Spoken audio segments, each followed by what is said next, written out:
Hi, Gerrit. Great for being involved. We actually have a full house on our side today. We've done a little bit of due diligence in terms of the background of some of the names that were on the email, but maybe if you could just spend a word or two for us in terms of who the audience is. Are there any academics? Is it admin? Are there business technology partners as well? And then I can do an introduction of the team, just so we can prepare a little bit better internally as well in terms of the audience and how we can pivot through the discussion. So if you could spend 1 minute in terms of the majority of people are from education or admin or it's mixed. Thanks, Mario. So most of the people in the room are academics and a few instructional designers, so basically from an educational perspective. So the point of the exercise is to look at the platform from an academic point of view, both as lecturers and students. Just so that we get a feeling in terms of its functionality for learning and teaching, how effective it's going to be. Great. Thanks, Gerrit. And then on our side, of course, we have a full house. We have guys joined in here from Germany, from Denmark, from Sweden, and Baz, wherever in the world he is. And unfortunately, Leeds, UK. Leeds, UK. And Baz is our commercial dev director, and I can segue direct to him, and he can do a quick introduction because I know he's in transit.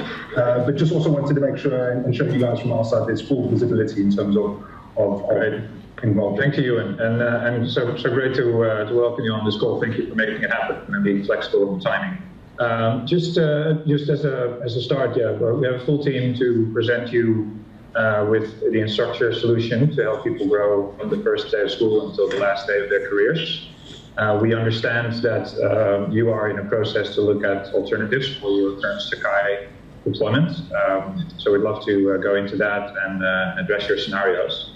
But I also wanted to make sure that we understand the pros from here. We talked last week, Gerrit, about having the process slightly amended to make sure you take a little bit more time for such a key long-term decision. So my understanding is that this is a presentation to get to know you, to prove to you that we have the basics of what's needed, but that this will be followed up by an on-site meeting by our team in South Africa with the shortlisted vendors to then go more into detail of solution, integration, implementation, etc. So can you confirm that for me, that this is not the be-all and end-all meeting, but that there is that additional step built in the process? Yeah, okay. So unless if we get like a really overwhelming answer that we want one specific, and I don't think so far that that's going to be the case, then we did even have a request from the floor on the side for some more opportunity to have a hands-on experience with the shortlisted platforms. So there was quite some agreement with what you suggested last week. Yeah, that's great, and I think definitely, as I mentioned, everybody can do a good demo, but the proof of the pudding is in the eating, and touching the system and maybe going through some scenarios yourselves with your people to be able to then assess: is this going to make their work load lighter? Is this easier for them to do their workflows? Is this the modernity that the university portray? So for that, you definitely have to use it. So we'll use this as the tee off and show you sort of a whirlwind tour of what's out there and what we have to offer and who's worked with us. And then we'd love to give that ample opportunity to your team to engage with us and get scenarios in the system. So great, thanks for that. You and your slides from your end, I think. Perfect. Thanks, Baz, and appreciate the feedback, Kenneth, as well. So like I said, we're a full team, and it will predominantly be myself and Jens running the call today. Baz will probably drop off in a few minutes. We have another gentleman, Mark Casanovas, who works very closely with us as well, who's joined in as a supporting solutions engineer. My name is Ewan Presents, as you can probably hear, originally from South Africa, but have been living in Scandinavia for about 20 years. I've been based in Sweden, been established here for a couple of years, had about 10 years in EdTech with various roles with Microsoft, Google for Education, with another learning management company, and for the last 3 years I've been managing our business in Scandinavia, and more recently been given the privilege of covering South Africa as a market as well. Jens, if I could maybe call on you just to make a small introduction, and Mark as well, and then I can highball it up and get through some of the work that needs to be done, because I'm also conscious of the fact we don't have too much time. Yeah, so thank you for introducing me, and thank you for taking the time today. My name is Jens Neumann. I'm the solutions engineer for Canvas for mainly the German-speaking countries here in Europe, but I'm also working with other areas. So like today in South Africa, which I'm very happy about. So I'm working for Instructure. I joined Instructure 2 years ago. Before that, I had a longer term with a competitive system in Germany as well.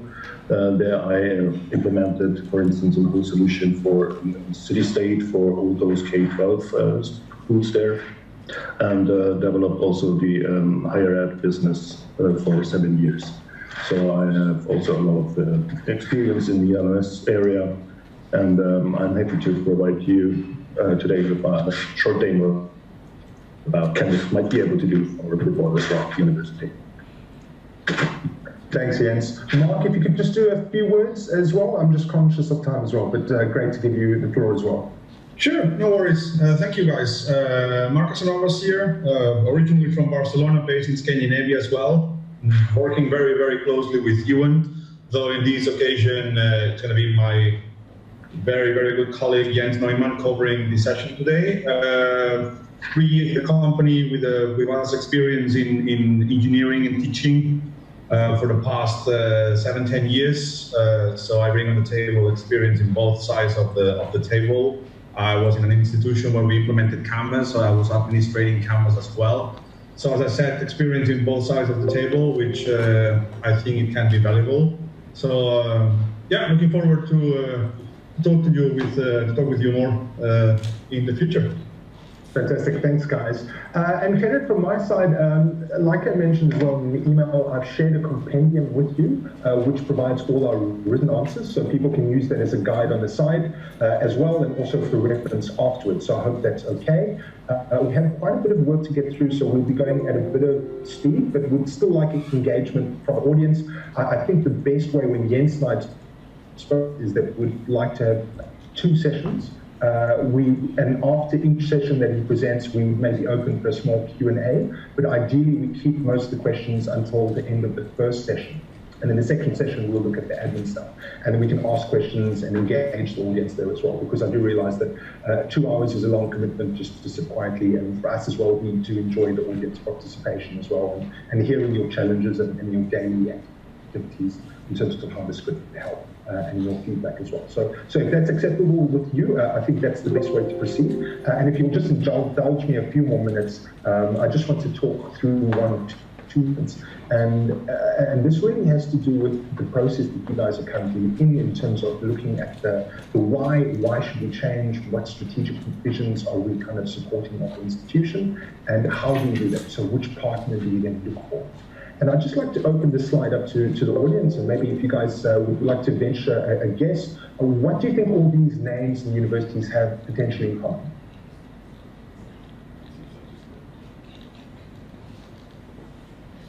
Anybody from the BITS team maybe would like to take a gander? What was the question? Sorry about that. So no, fine. The question was, what would you think all these logos have in common? The color navy blue. Yes.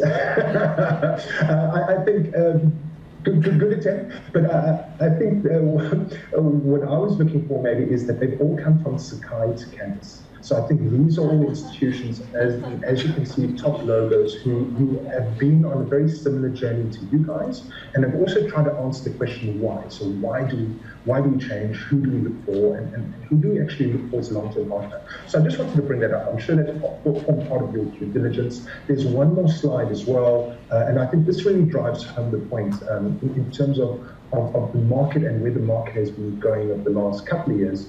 And what we can say is that in 2 of 3 instances, when an institution actually decides to strategically look for a partner to help them drive the digital transformation program, Canvas is the partner they choose. And you can kind of see the flow. I won't talk through it in detail, and I will share the slides with you guys afterwards as well. So I thought I'd just start that off before going too much further.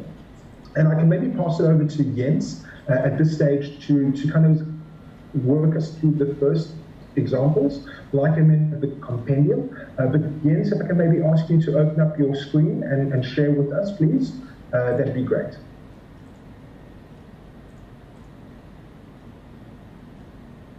Yes, sure. There's a count. I'd like to share my. Please, can you stop screen sharing, Ewan? Yeah, thanks, Jens. And I'll put myself on mute, but I'm still here. So I'd like to share my screen with you. And this is, can you see my screen now? And can you hear me loud and clear?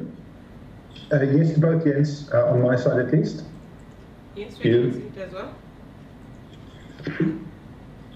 So when you first log in Canvas, you'll see the Canvas dashboard, and this is actually the Canvas dashboard that you will see when you have logged on your Canvas instance.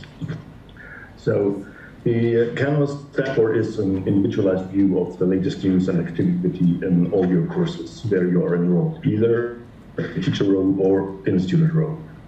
So you have on the right-hand side a to-do list where you can see here in a teacher role, I'm enrolled as a teacher, that I have some assignments and some tasks to do, for instance, to create some assignments my students have submitted.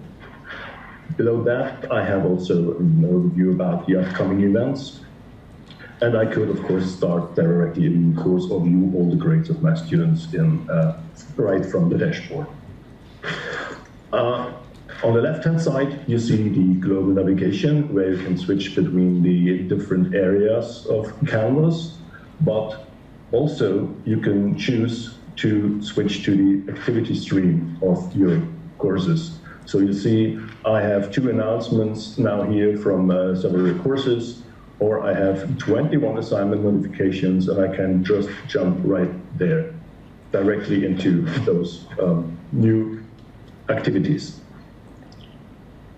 Usually, we start with the card view, and those little icons here, they indicate that there are several discussions or several assignments or files might be uploaded to any course.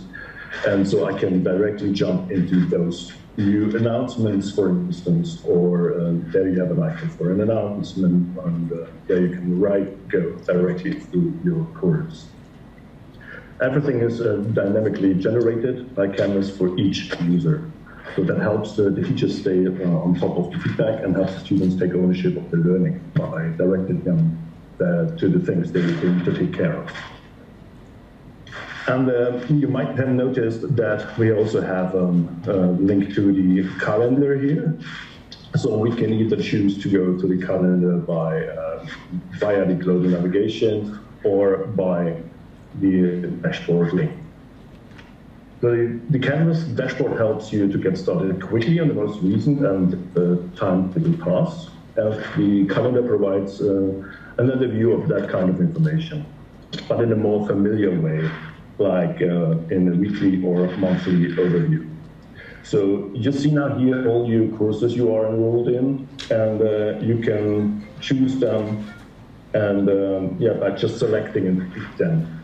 And there you have all your events, you have assignments created here, and you can directly create an event or an assignment in calendar. Let's do that for an assignment here, for instance. I have my rehearsal, and it is due on Tuesday, the 17th. That would be in the past. Let's do it on Wednesday, and I can choose a time. And I can choose which course it will be for. So I'll choose the John Hattie course, and it should be an assignment. And I could right away publish this assignment right here, but I either can also go to more options, which will open my rich content editor that we will talk about a little bit later on. So these are options to work with the calendar, but if you have created an assignment or an event, and you figure out that it might not fit to the schedule, then you can just change the dates by drag and drop, and then and will be adjusted within Canvas. So it's not only that a calendar will have the new date, but it also applies to everything in Canvas itself, like the assignments, the due dates, everything will be changed, and also the students will be notified if they have set up the notifications, which we will talk a little bit later on. And I think that's a great point, Jens, as well, because I think it just speaks to the fact how we try to make the actual educators' work process and workload a lot easier in terms of making things like that smart and simple. Yeah, so, and because we know that students don't always want to log into an LMS, there is a calendar feed available, of course, so that you can subscribe to your calendar feed on each calendar working with it, either it's a Google Calendar or an Outlook or whatever you want to use. So that gives you the freedom to stay on top of every random assignment and the due date wherever you go. But we also know that, of course, people use their own devices, for instance, and so therefore we have added a very sophisticated and very nice notification area where you can set your preferences, how the system will talk to you and inform you and communicate with you. So as you can see, I have added an email address here. I have added also my phone number and my private Twitter account. And I also have installed my student app as well as a teacher app, Canvas app, on my mobile device, and therefore I'm able to adjust the push notifications to my preferences. So let's say students are very interested in grading. So is there a new grading available? And then they can set up the way how they want to be informed about these new grades. And that might be that they want to get a push notification on their cell phone, on their mobile phone, or a direct message on their Twitter account. And they can also choose if they want to get that in a way, or maybe from a teacher point of view, if you want to have an overview about all the submissions your students have set in, then you might not want to have that right away, but then collect it, for instance, as a weekly summary. So you can also say, okay, I have all submissions as a push notification or as an email, as a weekly overview. And then Canvas will notify you as soon as anything has happened and has been, as a new activity in the system. And Gerrit, for you guys at the team at WITS, I mean, is this something in Europe? We're seeing a lot that students are on the phone, on tablets. Use of PCs not that prevalent anymore. Is that still the case in South Africa, or you see similar trends, or how do you find that your students are actually accessing the content? Mostly they're using their laptops as well as their mobile phones. I can say it's a balance between the mobile phones and the laptops, but mostly the mobile phones are being utilized extensively. Exactly. And then it's also great in terms of them being notified of their learning as well with the push notifications as well. So perfect. Good to know. There's probably more on-campus use of laptops. Yeah, so in that way, Canvas acts as a hub for all the information, and put the important information in front of each user, and in that way, how they respond to the best. That gives more freedom for the most important part. Canvas is made for teaching and learning. And so therefore, let's just have a look at our dashboard again and go directly into one of our courses we have created here. I've chosen the accountancy course, and this is my start page. So this is my home page of my course. As you can see from the right-hand menu, there is a choose homepage option, and there I can select what should be the start page, the homepage of my course. It could be, like in that case, a page I have created especially for that course, but it also could, for instance, the course activity stream or the syllabus or an assignments list. So there you have an absolute freedom to give the students that homepage that works best for them. And also on the course homepage, you might notice the to-do list. While the to-do list on the dashboard is aggregated for all courses you are enrolled in, this is specifically made for course. So here we get all the alerts and information for this course only, as well as the events like a new lecture date or a new assignment being due. And on the left-hand side, you see the course navigation. This one is, so there we have the different areas of the course, but you can modify this navigation to your needs, so you don't have to have everything added here. You can also simplify that by just, I just want to show you how that goes. Also with an ease of use approach, there we have, for instance, the attendance. We don't want to have that right now, or we don't want to have an integration with Office 365 at the moment. It's not necessary. Then I just drag and drop this menu item, save it, and it won't be shown to my students. So this homepage I have created with the help of the Rich Content Editor. And the Rich Content Editor is available throughout Canvas, everywhere. So we have it in discussions, we have it in pages like here. You will find it in assignments, and you can follow wherever you work with Canvas, there will be the Rich Content Editor. And of course, it is a text editor, as you all might be familiar with, of course. But our Canvas Rich Content Editor has some really nice enhancements. For instance, we have the option to not only, I can just want to make it a little bit bigger here, our field. So not only the option to write some texts here, but for instance, we can just add a link by the, take a look at that PDF. And then usually you would link, or you would write a text and add maybe a description to it where the students might find this one.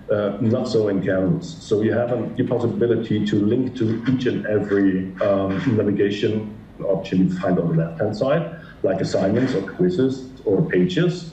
But you can also directly add here, for instance, presentation or PowerPoint. Let's do it with that PowerPoint, and then you have directly linked it to that document.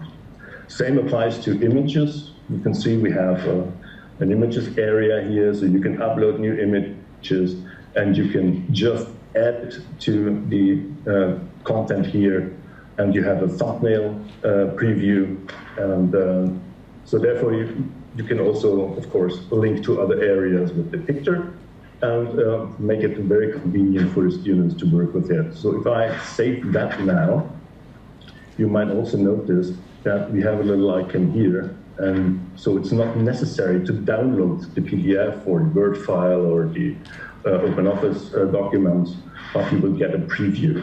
And if you need it a little bit bigger, then you also can widen it to full screen mode. So this is to make it more convenient. Just as you said, while your students are mainly working with mobile phones, so this is very convenient also for working on the mobile.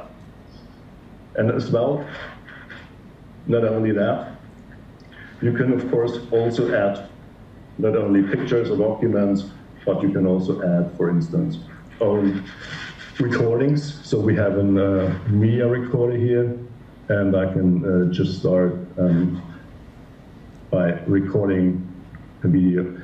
Class, I'm sorry, but the next class is cancelled, so we might need to work a little bit online, and therefore just proceed with the discussion to this link here. And then we can save this one, and the students will have those video announcements available in that page. But of course, you could also add that as an announcement. So you could also have created an announcement here. And there we can also add this, this discussion. And there we have our discussion here. And I can just click to it and the students know exactly what to do. And my video will show up here as my video comment, and I will link to my, and proceed to my discussion. Also, in the rich content editor, I'd like to point you to another option, and this is linked to our openness, our open standards that we follow, like LTI.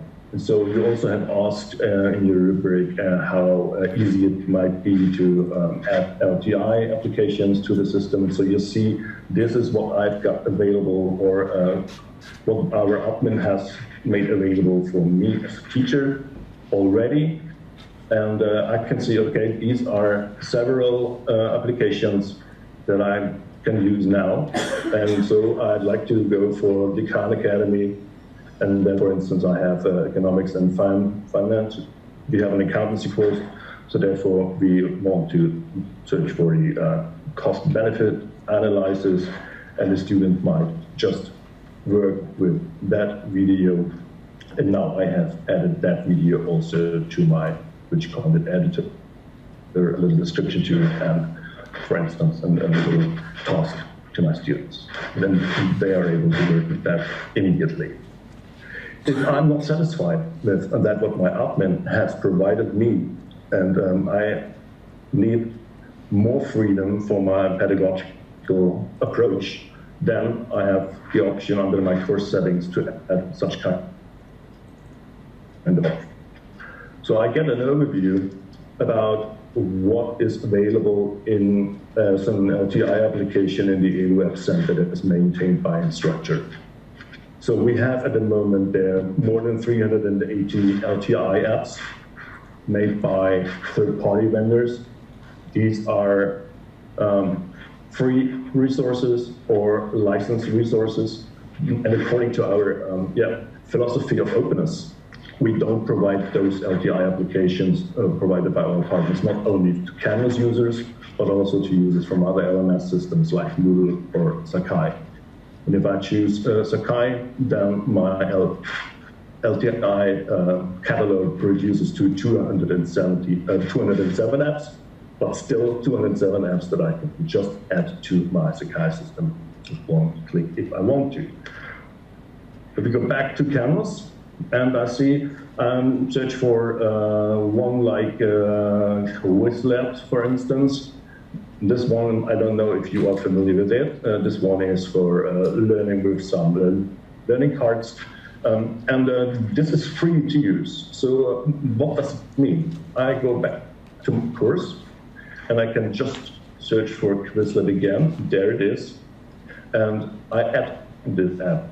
And because it's free, I don't have to enter any license information. I just click one time on Add App, and now it's available in my rich content editor, and use it for assignments, discussions, and wherever I want to work with it. And that's the ease of use, what we follow as a philosophy to make teaching and learning easier and as easy as possible, so that the LMS is a tool to work for you, and gives you more time to teach and learn, actually. Yeah, I think that's a great point, Jens. And for us, it's very, like Jens said, it's fundamental to how we think and design our solutions. And we recognize that in education, we don't work in silos anymore, and that openness and ability for educators and teachers to add the tools that they currently use today, and the tools that will be available next year and the year after, in terms of how we think and design and try to make your daily practice and lives easier. An example of a paid app would probably be Blue by Explorers, wouldn't that be right? Yes, where they would then add the application there and then add in their pass and then be able to set up within Canvas quite quickly. Yeah, absolutely. So if you, like I've done that right now with the Quizlet application, You can do the same, for instance, with more sophisticated software like course evaluation solutions. So if we, for instance, search here for Blue instead of Quizlet, we will find Blue from Explorance, for instance, as a course evaluation software. But this one, of course, requires a consumer key and a secret because it's a licensed software and it's not freely available.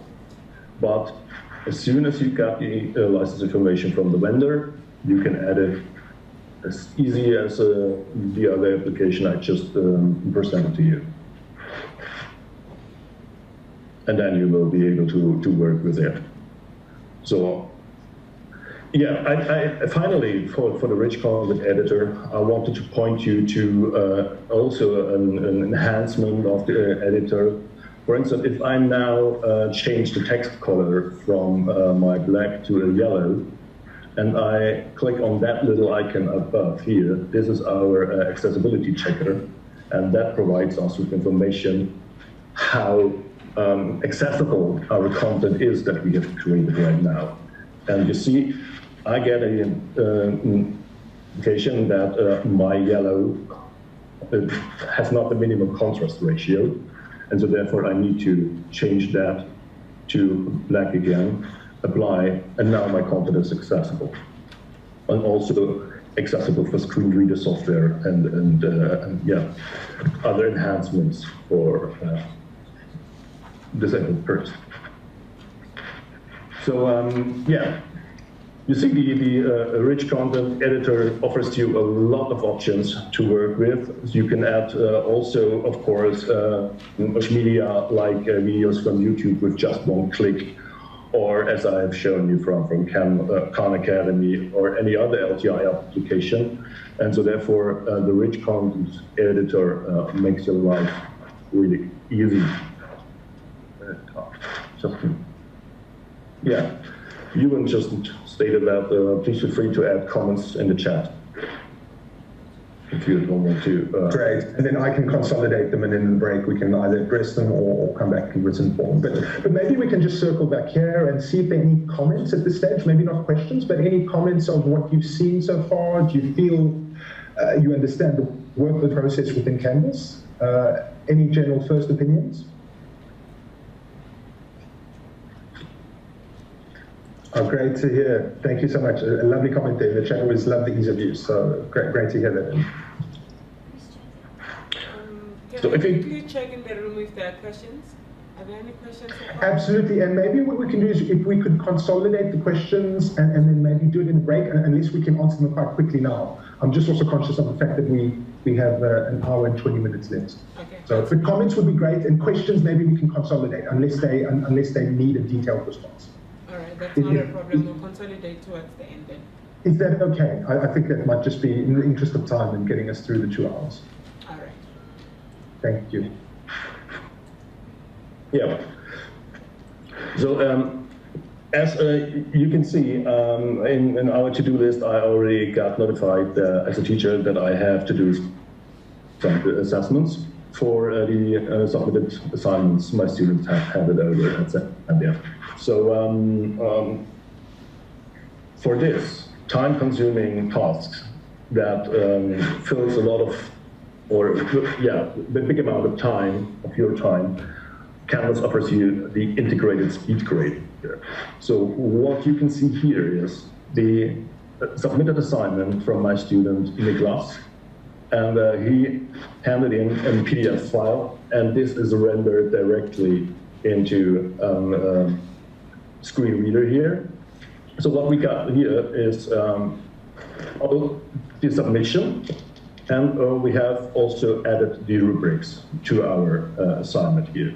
So now, as I can, for instance, mark this headline, and I can make a comment to it, or I can just circle it and say, okay, this is a nice intro. So this is a text feedback that I can give immediately. I have several options here for making annotations on that document, to annotate on the document.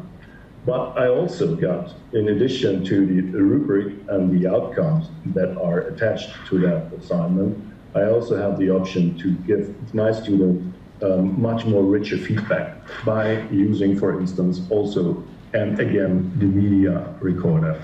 So a lot of teachers prefer to, instead of videos, they prefer an audio feedback. And you can create a really rich discussion with your students here using either the text feedback option or attaching some documents or using the media recorder. And of course, if we grade now our student based on our rubrics and our outcomes, we have a grade, 12 out of 30, and give him a short text feedback. And we are very proud that he is ahead of the due date this time. And we can go here, student by student, just add another one. If I have created groups here, and this would be a group assignment, I could choose the groups here and also download all the and get the latest attachments if my students have resubmitted the files. So of course I can download it and archive it, but there's no need to download it for just giving feedback and assessing the assignments. And that saves a lot of time for teachers, and therefore SpeedGrader is one of the most popular tools in Canvas. And if we are done with our grading, we directly can go from the SpeedGrader to our gradebook. So we will get our gradebook overview here. I have just 5 students in my course, and I have the option or the possibility to arrange my columns by default order or by assignment names or by due dates or however I want to arrange it. Or I can also filter it by student groups or by modules that I want to assess and so on. And I can directly mark a grade in the gradebook. It's not necessary to do that and to go back to the SpeedGrader. I can do it all here in the gradebook. And you see here, this is marked, this is my plagiarism assignment. So there we got some feedback from plagiarism software. In that case, it is Turnitin. And so we can also have a short view on the plagiarism assignment. There you can see this is the overview that you might be familiar with any similar software or Turnitin if you use it. So there you get 100% because it was submitted to that Canvas account a little bit earlier by another student, and then it will be also needs a little bit of time, that it gives us a more analytical view on the plagiarism attempt and the findings of the software. But back to our grades and the gradebook, I also like to emphasize a little bit on not only the gradebook options, so that you can, for instance, have the possibility to add some policies to it, like late policies, where grade percentage for missing solutions will be subtracted and punished. There you have also the option to automatically post grades to assignments that have been added late. And you can also allow a final grade override if you want to. So you have several options to work with the gradebook according to your needs. And so let's also have a look at the learning mastery, where we have a direct feedback on our competency-based learning. So we have added some outcomes to several assignments, and there we get an overview now in our learning mastery. Who of our students succeeds or is exceeds the mastery or is below the mastery. And so we can just filter it down, and then we can see Tim obviously struggles a little bit, and so we can check on that in more detail. So we can see Tim at the moment is on C, grade C, and here we can see his latest graded items. And we can also get a little bit more information about how active he has been in the class. The page view, this is just a summary, but it might give us a first hint what might be the problem. And then we can reach out directly to him if we want to start a discussion with him. If we are not satisfied with that kind of overview, we also have the option to dig a little bit more what our students have reached at the moment, or what's the learning level and the learning progress of the students at the moment. You see, I have my students list here. There is Tim M. I see him as 107 views and participated in 12 different items. And so I can also get a look at the resources itself. And there it is for all my class, but I can also narrow that down to sections in my class that I have created and add students to, or I just fill as a single student. And so I can compare what Tim has done compared to my whole class. And if I check on Tim there in detail, I can see in my course he members actually 11 page views, and he didn't view, and these are the resources he accessed in the time being. And this is not only for, so we can check that. This is only for the weekly online activity, but of course we can also analyze the grades. And we can filter that down to have a deeper look at assignments only, discussions only, or quizzes only, all of them, and also compare Tim to the whole class, or maybe to a section where he's a member of. And then we get a little bit more detail. So let's see, this is the video quiz. There is another quiz he has done. And so we see when he has submitted this quiz, the grade he has reached, and that it was a little bit late when he answered the quiz. And then also you can directly message Tim via our direct messaging system here within Canvas. So we can start to discuss with him and give him maybe some support. Any questions so far for assessing? Yes, I see there's a question in the chat, and I think the question is in relation to what does mastery mean here. So maybe we could take a few minutes and stop some questions and a breather for you as well. Yeah. So when it comes to the mastery, the learning mastery, this is directly linked to the outcomes. So you can set up your outcomes, your competencies. You can create new ones. You can import those outcomes, and you can of course create also groups of outcomes, and also manage rubrics according to these outcomes you have set up. So just let's start with the rubric. We have now here created a rubric. I can edit this. And so you see I can add another rubric either by duplicating an existing one or by creating a new one. I have a new rubric here. And I have to add my description, of course.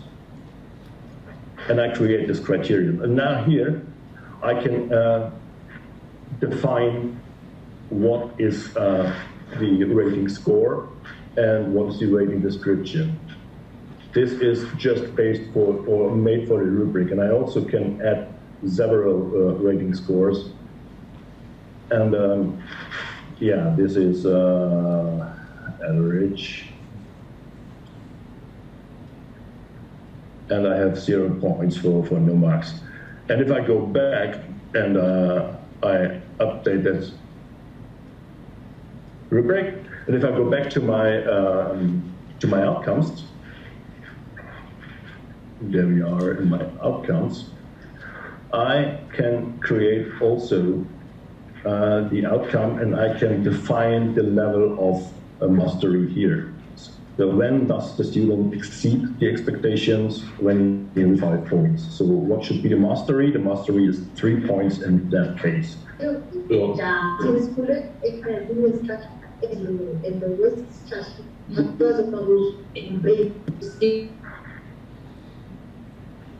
have a bad internet connection. I didn't understand that. Could you please repeat? Jens, I think that was just background. I'm not sure if that was a question though. Okay.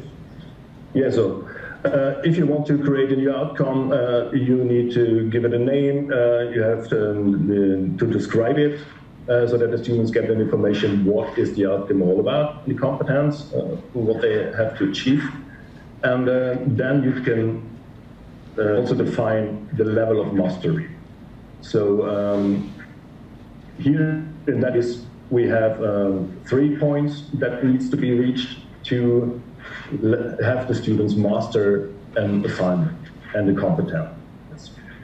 And so therefore, if we go back to our gradebook and our learning mastery overview,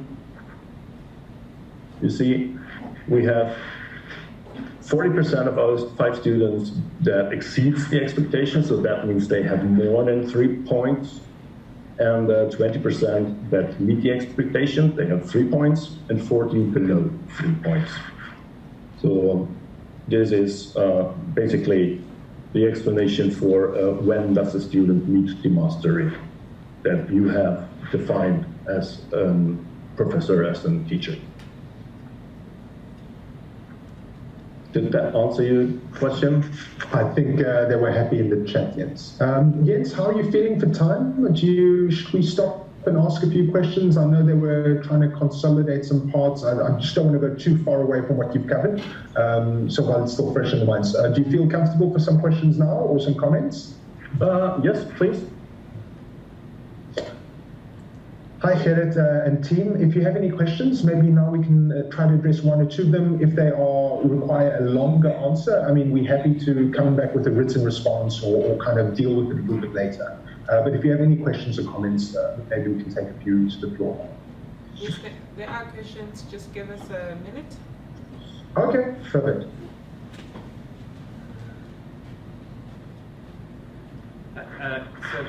But in general, I see there being some really nice comments, and thank you for the generosity of the comments there in terms of the ease of use as well.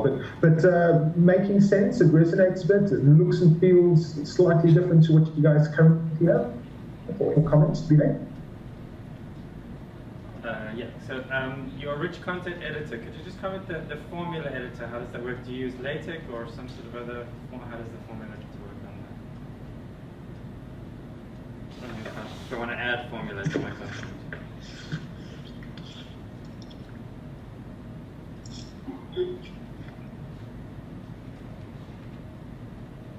Did you get the question? No, I didn't understand it. You've got a Sorry, I formula didn't even hear anything, sorry. on your content editor. Can you just, your formula editor, how does that work? What interface does one use for entering formula? And does it include LaTeX? The formula editor? Yes. So the rich content editor, I think the question was, does it support LaTeX for the mathematical formulas? Yes, it does. So let's have a look at the formula editor. Sorry, did I understand the question correctly? Sorry. Yeah. Okay, thank you. So you see, I just opened the formula editor, and there use the toolbars here, switch view to advanced to type, paste, LaTeX. So we switch just to the advanced view, and then we are also able to paste LaTeX code to it. But also in addition, this is our onboard editor. There's also an option to go back to our Edu App Center, and if you have a look, for instance, to the, we need to refresh the page, and there we can search, for instance, for one of our partner companies called Virus, And they have created a virus editor for mathematics as well as for chemistry. And this one is a math type, it's called math type. And so you can add this LTI application to your rich content editor and then might work with that one that might be a little bit more sophisticated than our onboard formula editor. But as you have seen, you are able to paste Flutter code here also with the onboard and inbuilt editor. I have another question about groups. Yes. Okay, so you mentioned that you can create groups. If you have a very large class, let's say 1,000 students, some LMSs is quite difficult to create groups by hand for large classes. Is there something I could, for example, create offline on a spreadsheet and upload groups? Or is it something that I have to do by hand?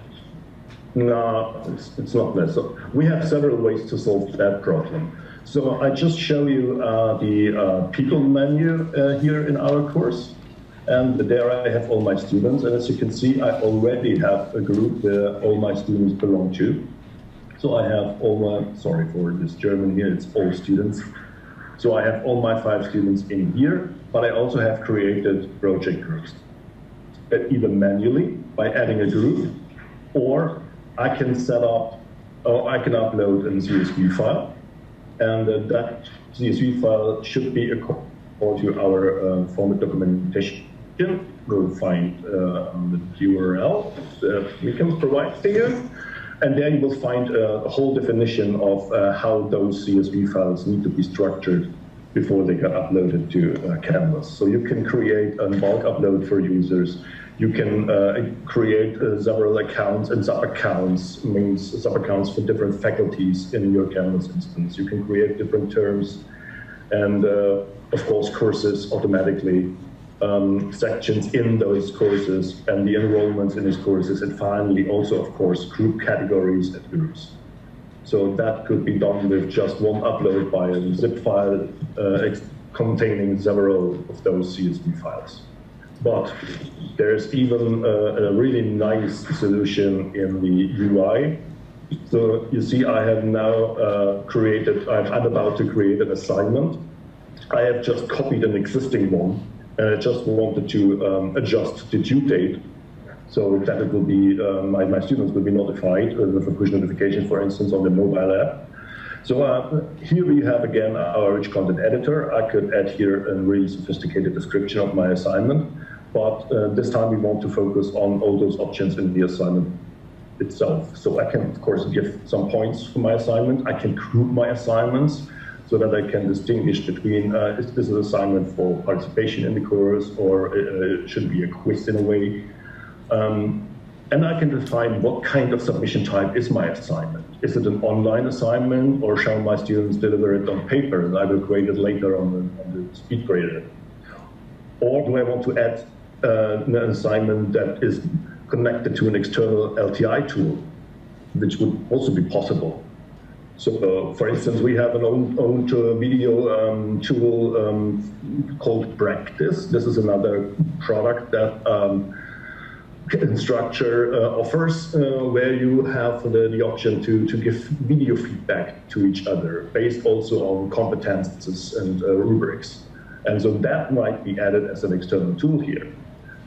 In this case, I stick with the online submission type, and I want my students to upload a file. I could restrict those files. I could also ask them to add an URL, for instance, from their ePortfolio or from the personal blog. They could also use the rich content editor to reply to me, or the media recorder, as we've seen before. And here, I can just simply create a group assignment. And I can do that based on the already existing groups, or I can create a new group category. And I just need to give that group a title. Then I need to decide if they want to be able to self-sign up. And should all those group members have to be the same course section. And then I can just split my group structure in several groups. That might be very convenient for just large courses you mentioned before. And I can also decide if I require a group member to be in the same section, or that one of the group members should be the group leader in that case. And then I just click on save, and automatically this assignment will be group assigned. Same applies to peer review. So I can also just decide on the go that this assignment should be a peer review, and I just have to decide, will I assign my students manually to their peers, or should it happen automatically? And how many students should review their work for each other, and what's the due date for the peer review? And should it be anonymous or not? So these are also options that you can just create create on the go. But then you can see you can also decide if you want to have moderated grading or an anonymous grading and so on. And then I assign this assignment to my students. And also there I got several options. Should that assignment go to everyone in my course, or to just a section or a group I have created previously? Or is that assignment part of a personalized learning approach I follow with a certain student, and a particular student, and then I just give it to one of my students and nobody else? And then I just add the due date, that's done. And I also could say, okay, this assignment is available from until, and then it won't show up anymore. And then I just click on save and publish. I get a warning that not everyone is included here, but I can continue, and now my assignment is published to only that particular one student. Just a quick It could question. also be a whole group of students. So a quick question about grading. So once I've created these groups, could I, let's say I have a tutor who doesn't have, I don't want to have full permissions on the site. Could I assign certain groups that tutor could be only allowed to be able to grade certain groups? Yes. So you can set up, for instance, in your course settings, you can create certain sections where you can add users to, and then those sections will be available for discussions, for groups, and also for grading. So you can filter for those sections, and then again, you can put those students in that particular section and take care of them there. Okay, and once again, I don't need to put students in those sections by hand. I could do it offline and upload something. I didn't understand that, I'm sorry. So I can control the memberships of these sections. I don't need to do it by hand through your interface. I can do it offline on some CSV document and upload it. Yes, sure. Same as you can create groups and group categories, you can also create sections here with the CSV files. So we had it above, a little bit above. Yeah, there's the sections. So there you can just create sections and upload the CSV file, and yeah, then that might be, or we will cover that a little bit more in the admin part. Another question is, with regards to those rights to create those sections, is it per teacher or per admin rights? That usually is the right of the teacher. So it's not necessary to have an admin to do that. You can do that by yourself. It depends on if you want to upload the CSV file, then usually there's an admin. But if you want to create it via the UI, then you can do that yourself as a teacher. Because when it comes to the permissions and to upload and to populate Canvas, also with users and groups and courses and structures, that usually is an administration job.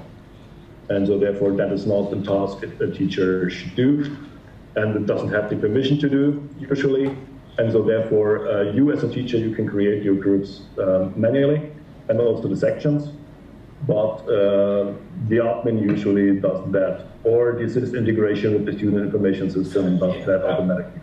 So I think we would really want... If you don't mind, I'd like to focus, now that we have created this assignment, I'd like to quickly show you also the workflow on the mobile device.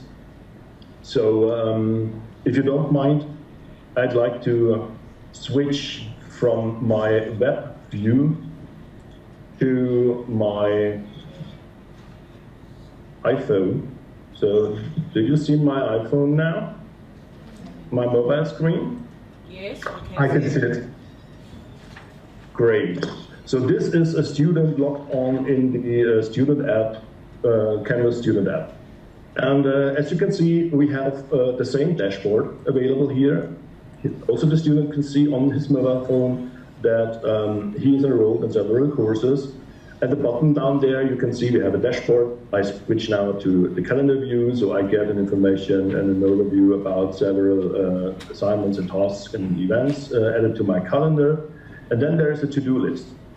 And you see at the bottom of the to-do list now, it has been added the essay principle of bookkeeping copy. This is just the assignment that I just copied in the web interface as a teacher. And we will go back to that in a second, but I just wanted to proceed with the notifications. So you see now here, I have a whole bunch of notifications from several courses where I, as a student, are asked to react and to do something. And of course, I also have an inbox where I get all my messages sent from my group members or my course members. And if I now go back to the assignment, and I open it, the assignment, then I can read the description, of course, and I could also get an overview about the rubrics that I have added, or that my teacher has added. And now I'm asked to submit something, like an essay of 500 words. And to do that, I click on the submit button. And now I need to decide, do I upload a file or do I want to use a Studio? And Studio is our video platform, the video platform by Instructure that is smoothly and seamlessly integrated into Canvas as an LTI. But it's a separate product. I can show you a little bit more about that in a minute. But I'll go back to the file upload option. And now you can see at the bottom I have another option or another choice to make. Do I want to send in a photo from my camera? Do I want to have access to my camera library? Or do I want to have access to my files? And you see, I'm already here in my G Drive. So if I go back, I have my G Drive here, and I have two folders with essays, and there are some Word docs. And so I just choose one of that Word docs. Maybe this one. This is now made available for me to submit. I submit it, and in a second I get the information. Do you see my screen, or I see essay English, essay German. That's not good because I'm already have. So that's not good, that it doesn't work. So I have submitted my assignment right now. So just imagine I clicked on that essay English folder, and then I picked a document, submitted it, and sent it in to my teacher. And so then I got the notification that I successfully have submitted my file, and now I switch back to my web UI. So now I'm back in my course as a teacher, and if I refresh my site, I've got assignment for the principle of bookkeeping. That should be that assignment, the copy here. This time I prefer to go through the assignment directly, and now I go through my SpeedGrader. And there is Tim, and this is the document just loading that he is assigned or submitted just a second ago. And now again, I can, of course, annotate it. I can add some comments to it and so on. And can again grade it, and as we have demonstrated some minutes ago. So that's the workflow also with the mobile device. And that also works with, yeah, of course, if you have added a video into your rich content editor, the students are able to interact with you in a much more interactive way than they might be used to with other systems. This is what I just wanted to focus and I wanted to present to you too. Okay, the mobile part. I don't know. Are you interested in to see the? Oh yeah, maybe we want to have at least a short view on also our quiz tool. So I've created an assignment with our Quizzes Next quiz tool, because that was also part of your rubric you sent to us, the testing tools and yeah, assessment tools. So as you can see, I have built a quiz here, a test for with just 3 short questions, but I have also a stimulus up front where the students can watch a video from one of your professors from the business accounting with Pascal, and then they are asked to answer on those questions. So if I switch, for instance, to my Firefox browser where I have set my students. So if I go now here on my dashboard, you see this is Tim. Tim is one of my demo students, and he is now logged on to Canvas as well. And he is also in the accountancy course as a student. And there is, for instance, also the assignment. And there he will find also the Quizzes Next. And let's check how that will look like for him. So we have the same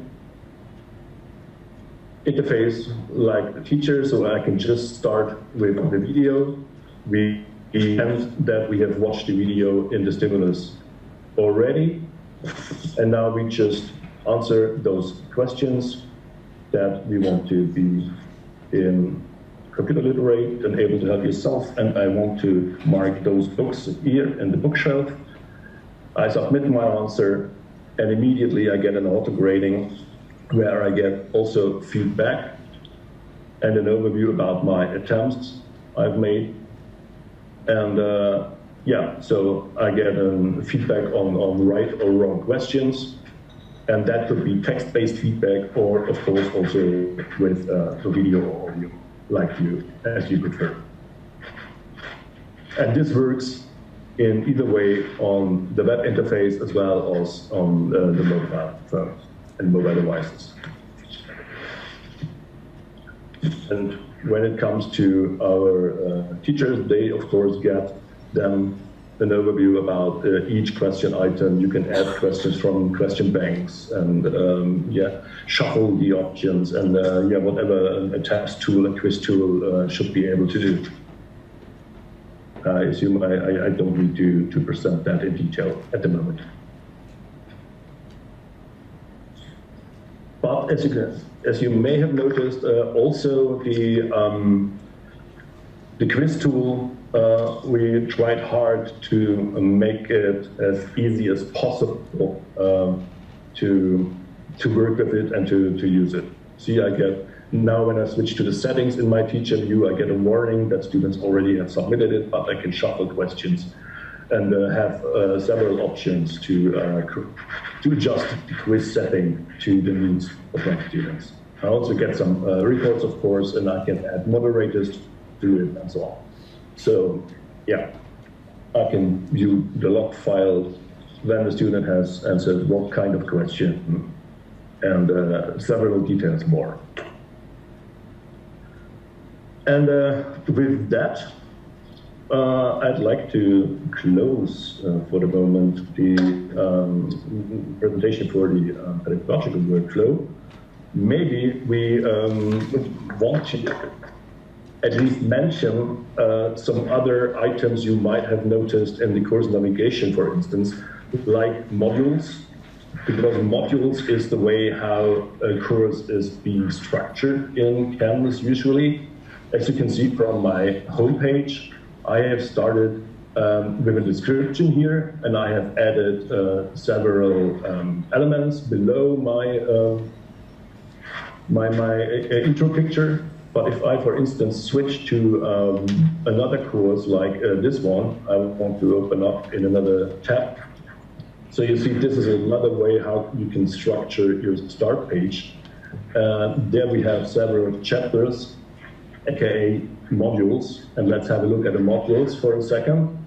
You see, there I have not structured my course in a timely way, like week 1, week 2, week 3, but more on topics.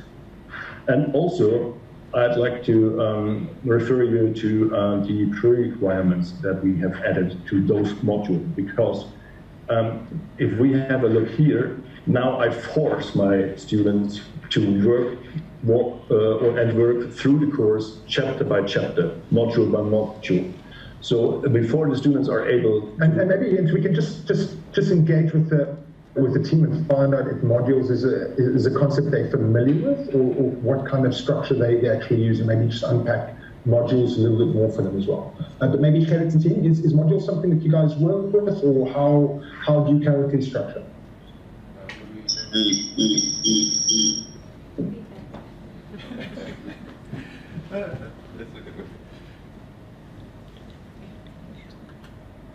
Hi, so we do use modules that's also familiar terminology with us. So in our course, we will, in our instance, we will use module as a subject, and the unit as a subsection of a subject. So typically that's how we use module in our context.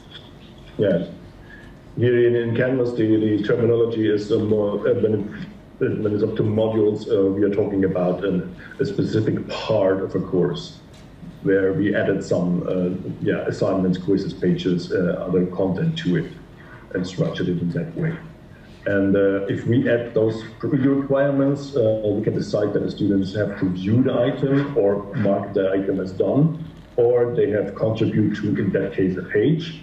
Or if we have set up an assignment, then they need to submit the assignment or score at least maybe 8 points out of 10, something like that, before they are allowed to proceed to the next page or to the next item.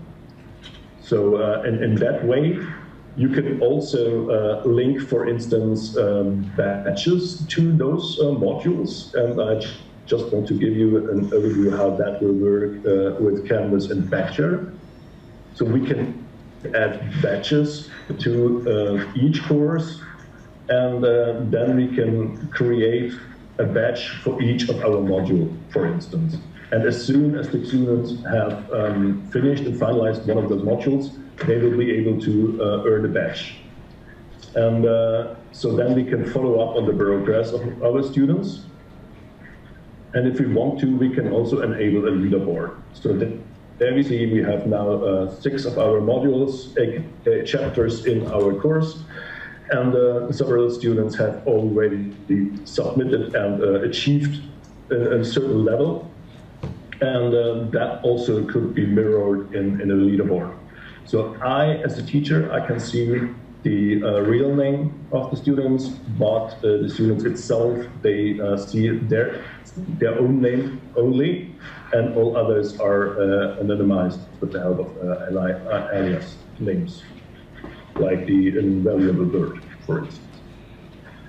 So, and you as a teacher, you can decide if you want to work with the leaderboard at all, if you want to enable a name sharing, and so on.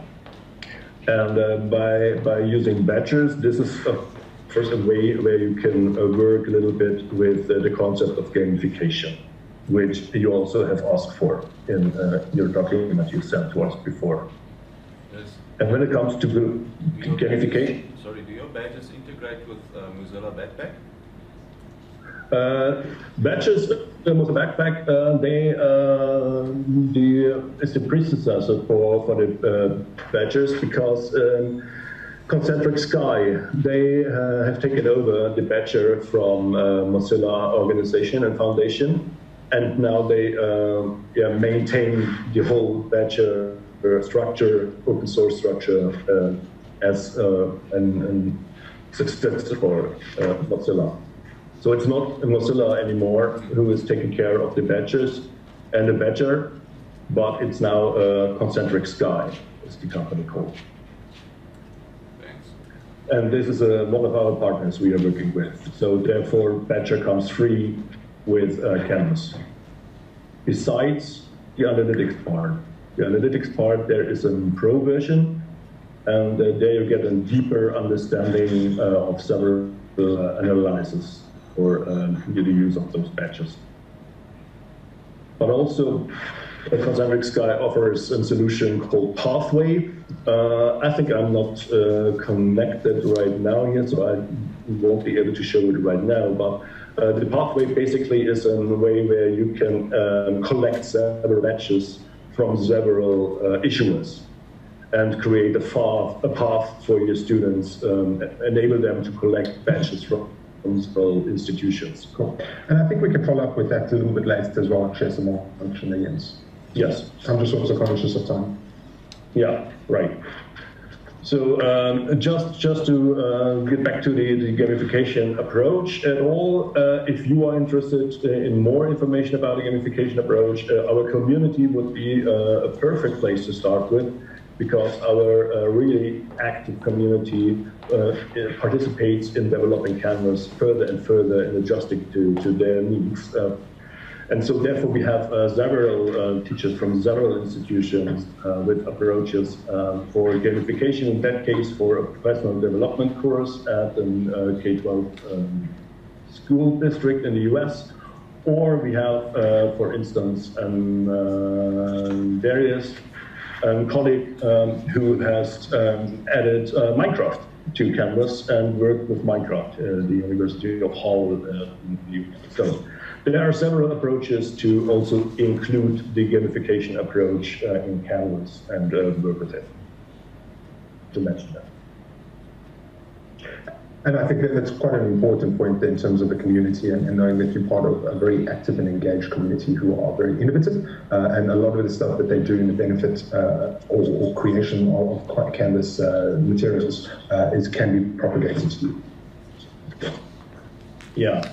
And this is mainly based on the Open API, so our well-documented APIs, where these community members start with developing their own solutions to their own needs. So, for instance, there is one very active university in the United States, Northwestern. They, for instance, they have developed a tool called Nebula. This is also open source. Which is a layer on top of our discussion tool, just to visualize the discussions happening in Canvas, to analyze it way deeper. This is a really useful tool, and Northwestern also has started to develop, for instance, chatbot, because you have also asked for chatbot. So we had Northwestern at the Instructure conference in 2018, and there they presented their version of a chatbot they have developed with the help of Watson IBM, and then integrated it into Canvas. So also chatbot would be possible. It's not part of Canvas, but if you need have a chatbot or want to work with chatbot, then you can reach out to the Canvas community and get some information how to do that yourself, or together with your partners. Ewan, there are a couple of questions in the chat. Don't you want to just walk through them and get some answers, especially about offline desktop versions, offline, and also offline marking of scripts? Yeah. So I think in terms of the offline, I don't think Jens actually covered that for the SpeedGrader, but that is of course possible for the teacher then to download everything and then grade offline. So I think that's a really, really good solution.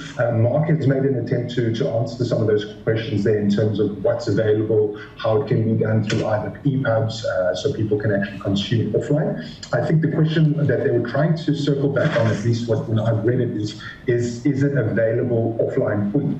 So Canvas is, of course, a solution that is predicated pretty much on access to Wi-Fi. We are currently, and I've had some discussions already with Vodacom and with some of the other telcos to get Instructure.com whitelisted so that the students wouldn't be credited or debited for Wi-Fi use as well. So we're looking at all sorts of options, but right now there are definitely great ways where they can still get access to teaching and learning through Canvas, through offline means as well. Okay, so the answer to the question is you don't have a specific version. And I'm not sure if there was any other question. I think I've tried to answer them as we've gone along. Did that answer the questions? Can I just on the offline? Can you just mention the EPUB export facilities, please? Yeah, we've mentioned that in the chat as well. So there's for the group. Just for the group. Sorry. Just for the group in the room.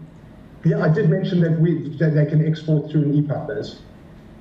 Okay, great, thank you. So the question is really whether there's an automatic sync between you download and the next you mark offline, and next time when you sign on to Instructure, whether that syncs with Gradebook, that kind of offline functionality that syncs back once you're back online. Yeah, so like I mentioned, Gerrit, we've got some really good solutions in terms of working offline. And then in terms of the online sync, I mean, Jens, if you can maybe talk a little bit in terms of how the grading syncs back from SpeedGrader. Syncs back to the SIS? Yeah, once they've downloaded and done the marking. Yeah, so if you have done the marking and then you are connected to your student information system, it will be synced overnight. That will be archived in your student information system. So, but of course, if we are in the Gradebook, we can go back there. You can see you have also the option to export your grades as a CSV file. In this case, for the learning mastery, but of course also for the Gradebook. So that's also possible there to import and also to export grades. So if you have done some grading, you can also import those grades to the Gradebook. And if your implementation or the administration team, the IT team, and our implementation team has set up an integration with your student information system, that whole syncing will happen automatically. Cool. Okay, we've got another 30 minutes left, so yes, if we can carry on. Any other questions at this stage? Or comments? Okay, yes? Yeah, so you also ask for options to collaborate together. So what we as Canvas can do, and I like to go back to the settings area here and to our LTI applications. So let's have a look at the configuration. So there we have, for instance, the Google Apps integrated already, and we also have an integration with Microsoft Office 365, which leads to the option to either work with your file storage area on Google Drive or on OneDrive, and to link two files stored there and make it available to your students, and also the students can work with that, of course. But on the other hand, it is also possible with the help of those integration to set up collaborations either with the Google App for Education or with Microsoft Office 365. And I go for the latter. So now as a teacher, I can decide, do my students and I included want to work on a Word document together, on an Excel or on a PowerPoint. I just have to give it a title and a description, and then I just add either single persons and students, or I can do that also, of course, with my project groups to work on that. And then, yeah, we will have a document like this, for instance. So I already have created here a collaboration document where I want to work with my students here. That needs to be opened in a new window, and it's stored on our SharePoint. So then I can work together with my students on that document. And that's not only limited to Microsoft or Google. So if you prefer to work with open source software like Collabora or other solutions, then of course it also, if they comply with the LTI standard, would be possible to integrate with Canvas as well. And you have also asked for options for webinars or web conferences. So Canvas comes with an integrated, there's a question popping up, Microsoft Teams integration. Yes, so we have a partnership with Microsoft, and the Microsoft Teams integration or to realize the Microsoft Teams integration with Canvas, this is part of the Microsoft part of this partnership. And so Microsoft has released a webinar lately in July, actually, where they explain how to work with several LMS, amongst others also Canvas. And so there is an integration with Canvas. There is an option to embed Canvas with a single sign-on to Microsoft Teams, and also to sync the grades back and forth from Microsoft Teams to Canvas. So if you work heavily with Teams, then it will be possible to integrate with Canvas as well. And so great.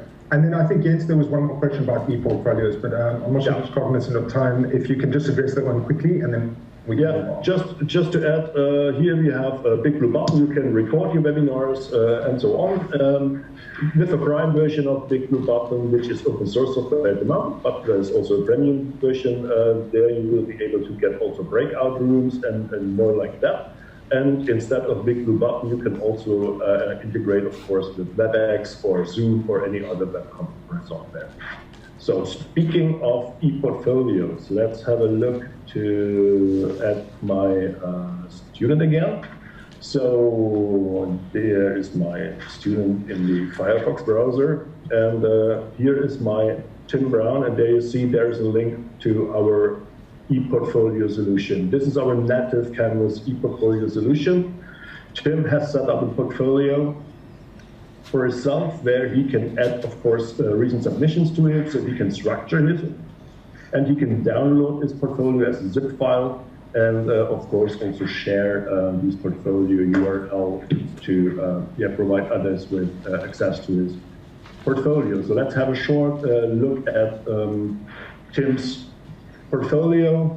So he is able to set up pages, of course, and he's also a big fan of the 2010 World Cup in South Africa. So what you can do here is you can edit this page, you can add images, rich content, like you have seen this rich content edited before. And this is our current e-portfolio solution. So you can decide should it be a private e-portfolio or a public e-portfolio. You can let people publicly comment on it, like page comments there. But we are about to announce a new solution for our already existing e-portfolio, and this is together with our friends from Portfolium, which Instructure has acquired recently. So Portfolium is a portfolio specialist company based in San Diego. And their e-portfolio solution is really, really nice.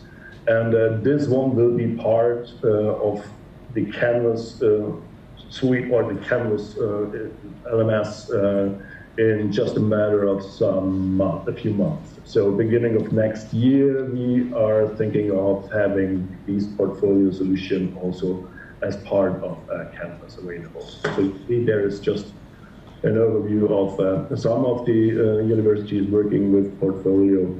And I just can give you a short glimpse on how the portfolio will look like. This is, way more lean on the social media solutions we are used to, like several services. So you can like here, you can add, you can share And so this is way more sophisticated than our data solution at the moment is. And so therefore we are very happy to be able to provide you a really nice portfolio solution in the coming months. Exactly, and I think the point there is that there's a lot more that we can support you with as well coming up. Yeah.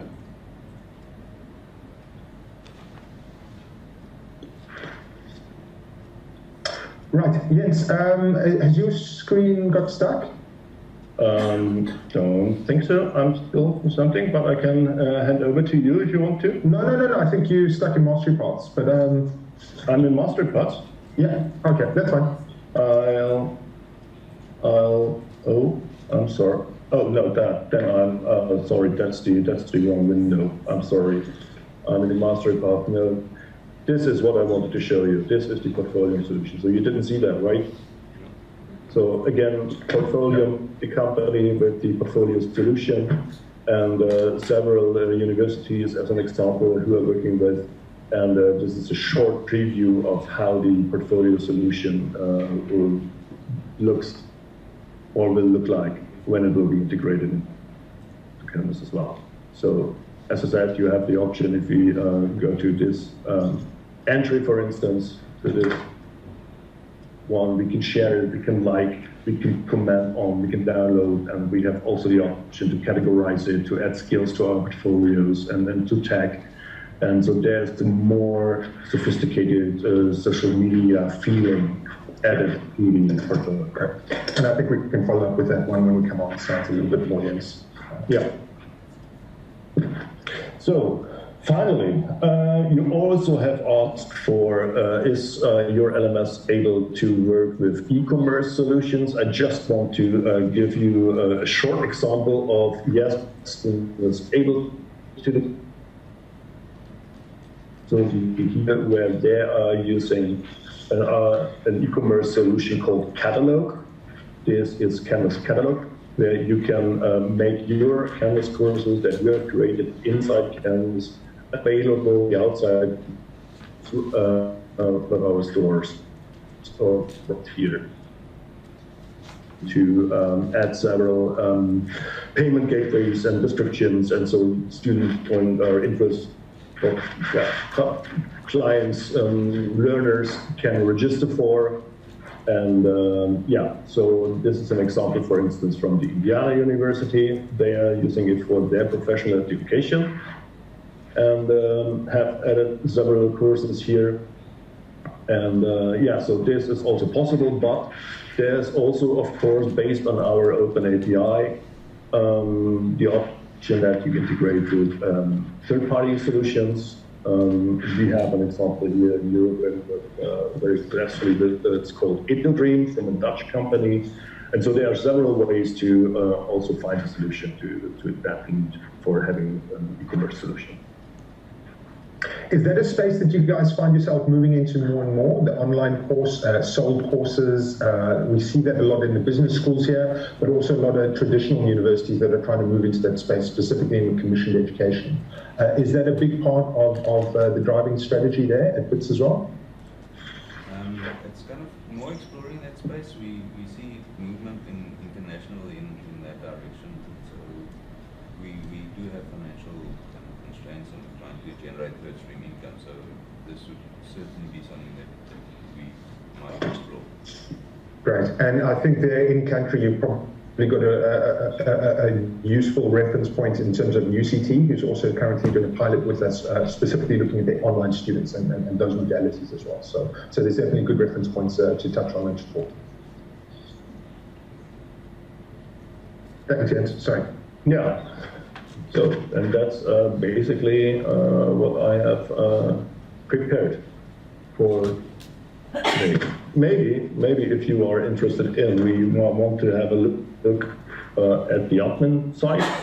Jens, I think there's still one more question about the student view. I think that might be quite interesting. I think there's been, at least from the chat, I can see there was a lot of questions around the pedagogical aspect in terms of teachers. What does a day-to-day teacher life look like as well? But I think maybe if you can touch on the student one, and then maybe just close out with just an overview in terms of how Canvas supports the teacher in a day-to-day environment. What kind of question you refer to? So there's a question in terms of, let me just find the exact question. I think it was how you go in the student view. Oh yeah, show us how instructor would act as a student, right?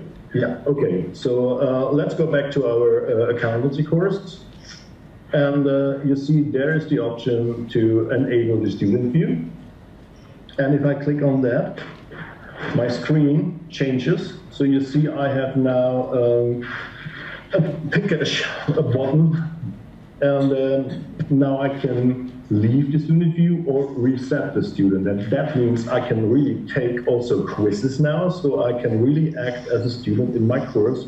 If I go to my assignment and I want to check how does it look like with the quiz, I go to the quiz and the quiz opens, and I even could now submit the quiz. So I can begin and I can take the quiz, and then I would reset the student, and that test student results would be deleted again. And also, maybe let's have a look into what I didn't show yet, and I wanted to show you is this, for instance, is just a short introduction of our video solution studio. So you see there is a video I have embedded in, so I would go to studio and I would add a video to it. I also could screen record or record with my webcam, so I could add my own videos. This one is a video I've taken from YouTube. And if I play that video... Hello everyone, my name is Manis Padiyal, and today I'm going to talk about four financial statements. You see those little blue buttons here? They are synced with the comments my students have made. You'll see I have 25 comments below that video. And so my students can really interact within the video and comment on it. And so you see, as a student, in a student view, I only see the details and the comments, and the details is nothing else than the description.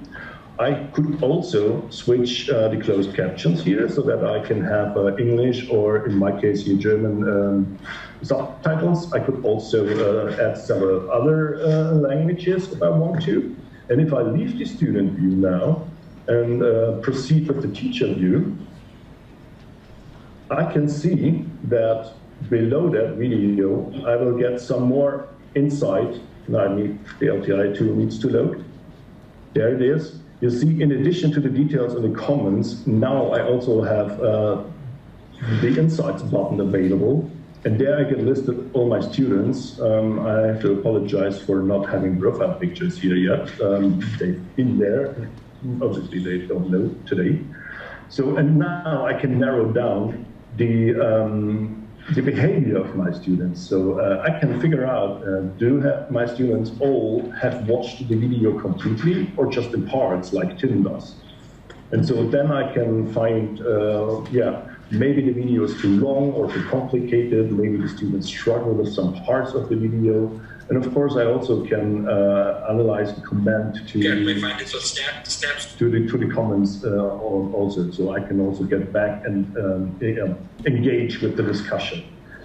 And as I said, there's also the option to add several more subtitles in several more languages to the videos. And these video solutions, these are also offering a quiz functionality. So I have also created a quiz to the same video. And now I have the same video here. And I have added some questions there. And yep, needs to load. There it is. Hello everyone, my name is Manis Padiyal, and today I'm going to talk about the four financial statements. I can't stop it, so then we just need to reload it and just show the quiz results. I think this is also great in terms of being able to speak to the different pedagogical approaches, both online, offline, flipped and blended as well. So able to kind of speak to pedagogical approaches that may be innovative for many institutions. So I'm sorry, obviously my internet connection is a little bit slow now, but you get the idea. So we have a quiz solution there where you can have multiple choice questions and then several other questions, open questions, true and false question. So, and I get the quiz results from my students here, and I can analyze it based on the item or based on the student results. And I can see also the different attempts for the students. And so let's have a look. This is what Tim, for instance, has replied to. And yeah, so this is also another exciting way to engage with the students in a real interactive way. Yeah, no, great, Jens. Thanks. Can I ask 2 questions about that quickly? The first one is if you drop a quiz into a video line and somebody responds and gets the answer wrong, for example, do you have the option to redirect them back to a section of the video? That's the first part of the question. Second part of the question, if you do get it right and you score marks, does that score integrate into your gradebook? Well, at least the students can jump back for, I think, 2 seconds, 10 seconds, and can redo the question, and then the results will be synced to the gradebook when the quiz has been successfully done. So, thanks. So this is directly linked to the gradebook, and I just want to give you an impression of how that video solution looks like. So this is now my studio, my video studio, and I have all my videos here. I can add, for instance, videos by just adding a YouTube link or by drag and drop the videos here and upload it, or I can record it, and there I have the option to choose between a webcam capture or a screen capture. And then, of course, I can also edit that recorded video and annotate it, and so this is a really, really nice solution. And also, as I said, exactly, and I think the nicest thing with Studio is that it's a simple tool, but it gets used.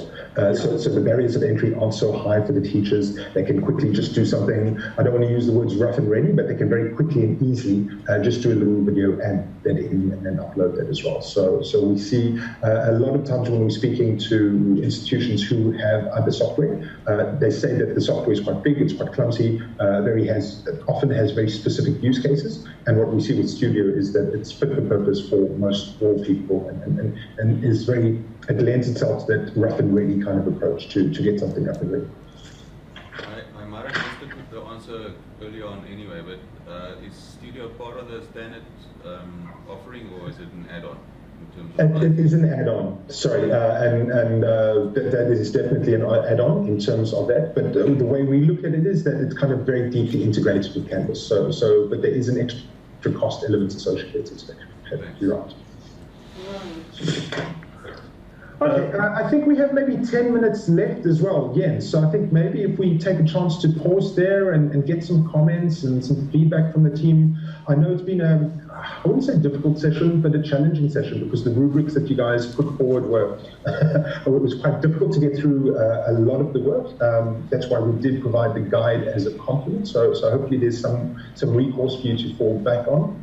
And maybe just get some feedback in terms of what you guys as first opinions, and then maybe talk about, well, what happens next, and ideally we'd like some engagement from you and to come on site and speak to the teachers, do something that's a little bit more bespoke and kind of meets the teacher needs as well, and we can show and go into a different level of detail as well and unpack some of the more value pillars that we kind of see from what's happening in the industry, but also what you guys need to do to link to your vision and strategy about how you want to teach and learn at WITS.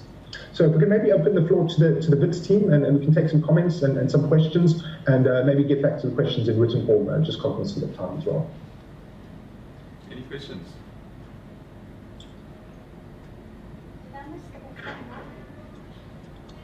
They don't want to speak to it. Any questions? Normally live, this is quite a good session, because then we can throw some chocolates and t-shirts at people to get the participation. But any comments so far?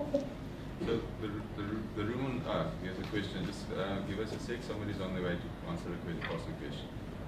Okay.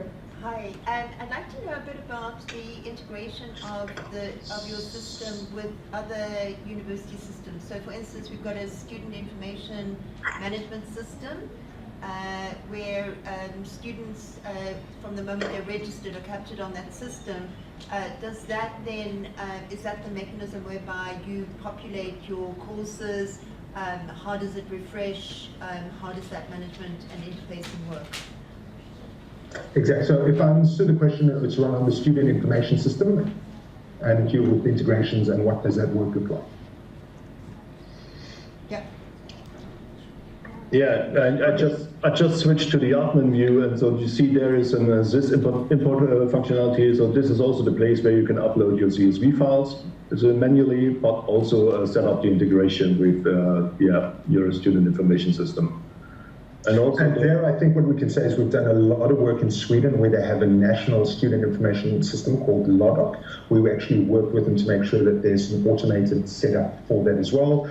In Norway, we've got a lot of experience. We have all the universities signed up there as well, and they use FADA. We did the same piece of work for them. So our integrations, implementations, we work quite comprehensively with you, and a lot of times if it's standards-based, there are ways that we can help get things done. Do you have more information you can maybe share offline with me in terms of what SIS you use, if it's homegrown, if it's off the shelf? That'd be quite useful in terms of next steps and us kind of preparing a response for that. So I'm pretty sure we can get the information, but it is homegrown, and we obviously And does it use web services, or does it is it built to standards, or? But maybe let's take it maybe offline, and I think that then probably we can respond more clearly and more fully then. Okay, then if we take it offline. Yeah, so in connection to this import, I just want to mention also that we have several ready-to-use solution for authentication with external services and ID providers, so ID management solutions. So you can, for instance, set up an Singleton with your LDAP server or OpenID Connect with Assemble or Shibboleth, and also with Microsoft. If Microsoft is being used, you have an O365 solution. So you see there's the native Canvas authentication, of course, but also just set up and ready to fill in Microsoft integration, or even during the Google console or LDAP server. Also, this is really also ease of use, also from the admin side. Great. Thanks, Ed. Another question that I have, on your push notification settings, I saw that you can add a Twitter account. How does it work? Does it go to the inbox of the Twitter account, or it goes to the normal notifications? It is a private message for your personal Twitter account. So in your profile, you can edit your profile. And you see I have added my biography here, and I also have added my Twitter, my personal Twitter here, and I've authorized Canvas to get access to my direct mail inbox or direct messaging inbox on Twitter. And this is being done in the settings of your profile. So you yourself, you can decide that you want to have Canvas communicate with web services like, for instance, LinkedIn. So there you would get a private message on your LinkedIn account, or Twitter, or Skype in that case. And you can also add alternate email addresses, or And I think importantly to note is that you can set Canvas up in a way that makes sense for you, and Canvas will then talk to you through those channels and those platforms. Mm-hmm.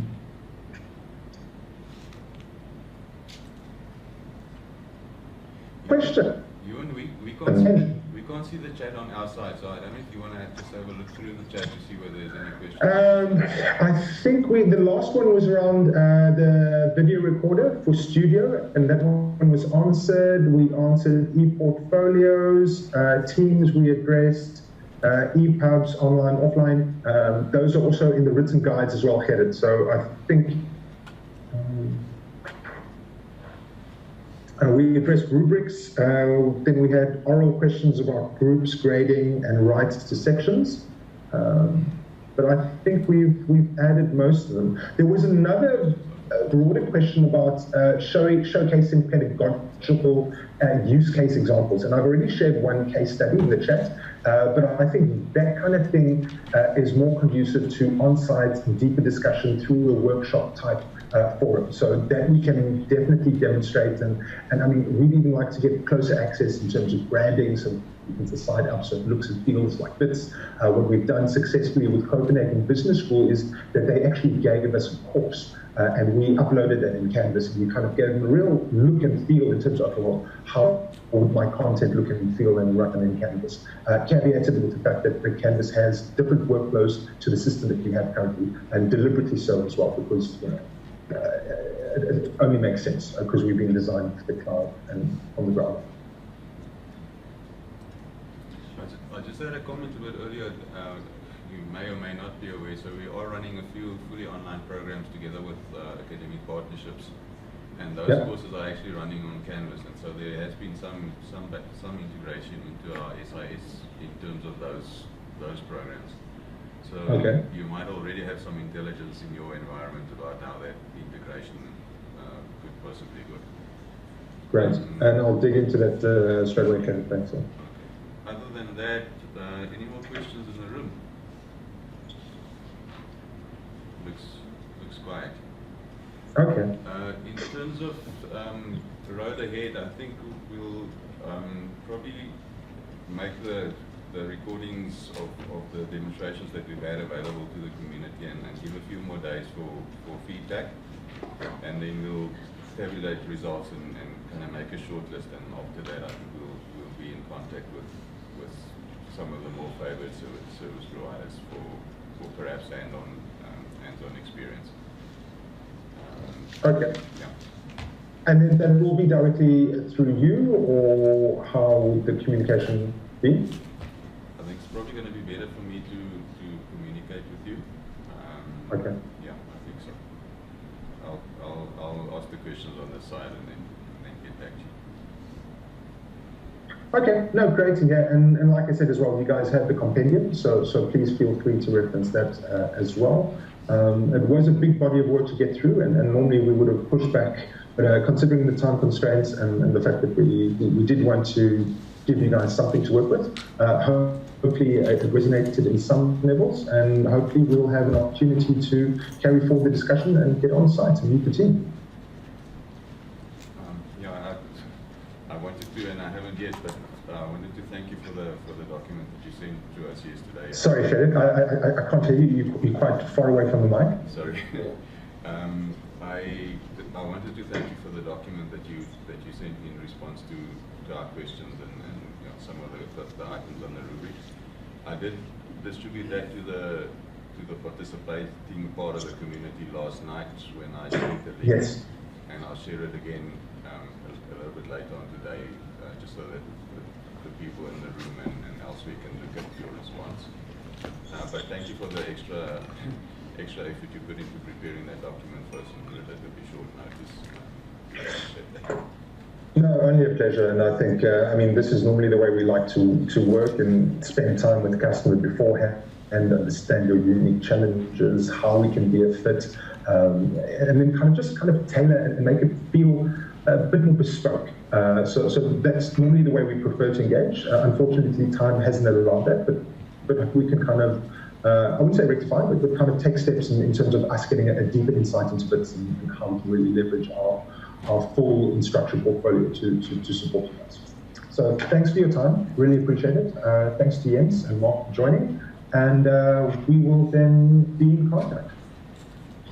Thanks to the Instructure team as well. We appreciate your time this morning. Thanks. Thanks, guys. All the best. Bye. Thank you for taking the time. Goodbye. Thank you, guys.